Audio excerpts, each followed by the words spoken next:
नमस्कार दोस्तों, स्वागत है आपका रियलिटी विद आकाश कुमार के साथ। आज मैं नई खबर के साथ आपके सामने फिर से प्रस्तुत हुआ हूँ। खबर ऐसी है कि जब से राहुल गांधी जी की संसद में वापसी हुई है, संसद में वाद विवाद और देखने को मिला है, शोर शराबा और देखने को मिला है, लड़ाई झगड़े और देखने को मिले हैं।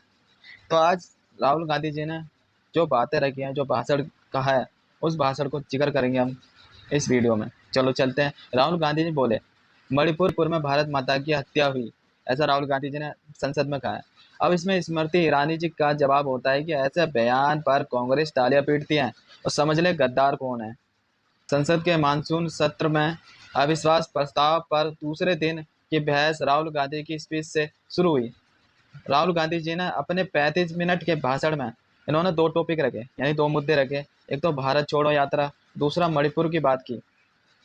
भारत छोड़ो यात्रा और दूसरा मणिपुर की बात रखी थी इन्होंने।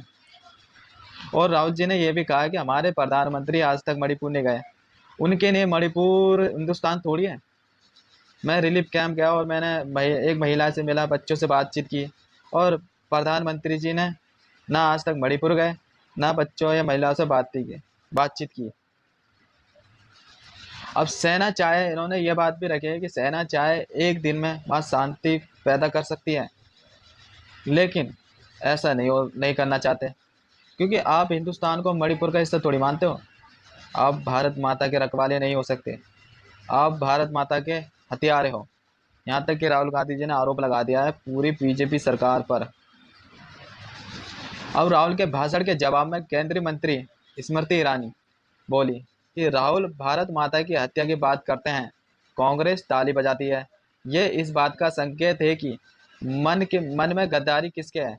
स्मृति ईरानी जी ने कहा कि राहुल गांधी पर महिला सांसदों के साथ अवैध व्यवहार का आरोप लगाया। इन्होंने अभद्र व्यवहार का आरोप लगा दिया राहुल गांधी जी पर। अब भाजपा इसकी शिकायत स्पीकर से कर रही है या कर चुकी है। अब राहुल गांधी जी पहली बार आते हैं संसद में, इतने दिनों बाद उन पर एक आरोप भी लगा दिया जाता है अभद्र व्यवहार का।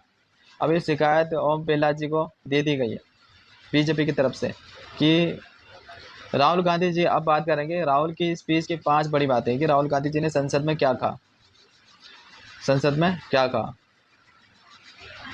पहली, राहुल गांधी जी ने स्पीकर को धन्यवाद कहा, और दूसरा माफ़ी भी मांगी।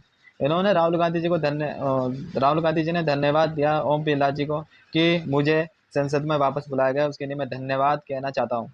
ठीक है।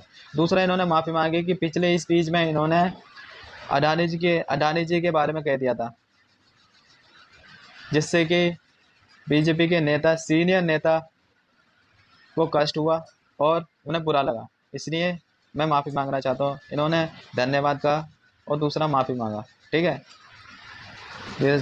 और दूसरा पॉइंट है कि भाजपा के साथी डरे। इन्होंने ये भी कहा कि भाजपा के जो नेता हैं वो डरे नहीं। आज मैं अडानी जी के बारे में नहीं बोलूँगा, आज मेरा दूसरा डायरेक्शन रहेगा।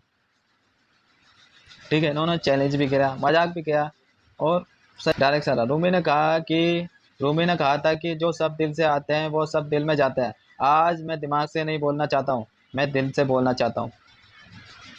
घबराइए मत। इन्होंने कहा कि घबराइए मत, आक्रमण नहीं करूँगा, लेकिन 1-2 गोले जरूर मारूंगा। आप रिलैक्स होकर बैठ सकते हैं। बीजेपी नेताओं को इन्होंने चैलेंज किया और मजाक भी उड़ाया थोड़ा बहुत। तीसरा है कि राहुल नरेंद्र मोदी जी की नींद मणिपुर हिंदुस्तान थोड़ी है। राहुल गांधी जी ने कहा कि कुछ दिन पहले मैं मणिपुर गया और वहां पर जाकर मैं बच्चों और महिलाओं से मुलाकात की, उनका दुख दर्द पूछा, लेकिन आज तक नरेंद्र मोदी जी क्यों नहीं गए। इतनी बड़ी घटना वहां पर घटित हो गई। इनका ये सवाल, तीसरा सवाल यह था कि नरेंद्र मोदी जी मणिपुर क्यों नहीं गए, बच्चों से बातचीत क्यों नहीं करें। इन्होंने कहा कि क्या नरेंद्र मोदी जी मणिपुर को हिंदुस्तान का पार्ट नहीं मानते हैं क्या, या इसलिए कि मणिपुर में सिर्फ 2 लोकसभा सीटें, इतना अहम नहीं मानते हैं मणिपुर को। क्या चुनाव के लिए ऐसा होता है।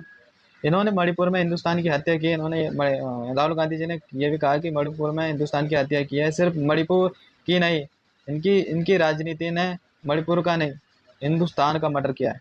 इस पर केंद्रीय मंत्री जी किरेन रिजिजू बोले, राहुल गांधी जी ने सदन में जो बातें कही हैं, मैं उनसे पूछना चाहता हूं कि नॉर्थ ईस्ट को इन्होंने ख़त्म किया है, आज की समस्या इनकी पैदा की हुई है। इन्होंने इन पर राहुल गांधी जी पर डायरेक्ट आरोप लगा दिया कि भाई तुम्हारी जो कांग्रेस पार्टी थी ना, पहले तुम्हारा जब शासन था तो नॉर्थ ईस्ट की जो हालत है ना, वो तुमने खराब की थी, ना कि हमने। साफ साफ आरोप लगता हुआ नजर आ रहा है। यहाँ पर अब चौथा पॉइंट हमारा आ चुका है कि यहाँ पर राहुल गांधी जी ने चौथा पॉइंट क्या बोला है कि मणिपुर में भारत माता की हत्या हुई। जैसे मैंने भाषण की शुरुआत में बोला कि भारत एक आवाज है, जनता की आवाज है, दिल की आवाज है। उस आवाज की हत्या आपने मणिपुर में की। इसका मतलब भारत माता की हत्या आपने मणिपुर में की। आप देशद्रोही हो, आप देशभक्त नहीं हो सकते, इसलिए आपके प्रधानमंत्री मणिपुर नहीं जा सकते, क्योंकि उन्होंने मणिपुर में हिंदुस्तान भारत माता की हत्या की है। आप भारत माता के रखवाले नहीं हो सकते हैं, आप भारत माता के हत्यारे हो। सीधा सीधा भाई बहुत तगड़ा तगड़े आरोप लगाए जा रहे हैं राहुल गांधी जी की तरफ से। अब पांचवा पॉइंट है कि मोदी जी सिर्फ दो लोगों की सुनते हैं। यहाँ पर उन्होंने थोड़ा मजाक उड़ाया बीजेपी और मोदी जी की, हमारे प्रधानमंत्री जी की इन्होंने थोड़ा ही मजाक उड़ाया कि मैंने बोला था ना कि इसमें दो मुद्दे भी रखे जाएंगे, चैलेंज भी रखा जाएगा और थोड़ा मजाक भी उड़ाया जाएगा। मजाक में इन्होंने भी थोड़ी ज़्यादा ही मजाक कर दी कि मोदी जी सिर्फ दो लोगों की सुनते हैं, एक तो अमित शाह जी की, दूसरी अडानी जी की। और अमित शाह जी को कंपेयर कर दिया उन्होंने मेघनाथ से, और अडानी जी को कंपेयर कर दिया उन्होंने कुंभकर्ण से, कि यहाँ मोदी जी सिर्फ दो लोगों की सुनते हैं, अमित शाह जी की और अडानी जी की। त्रेता युग में था तो रावण दो लोगों की सुनता था, सिर्फ मेघनाथ की और कुंभकर्ण की। लंका को हनुमान ने नहीं, रावण के अहंकार ने जलाया। राम ने रावण को नहीं मारा, उसके अहंकार ने मारा था। आप देश भर में केरोसिन छिड़क रहे हो, आपने मणिपुर में केरोसिन छिड़की। आप पूरे देश में केरोसिन छिड़क कर उसे जलाना चाहते हो। वीडियो अच्छी लगती है, खबर अच्छी लगती है तो सब्सक्राइब और लाइक और कमेंट करें। धन्यवाद।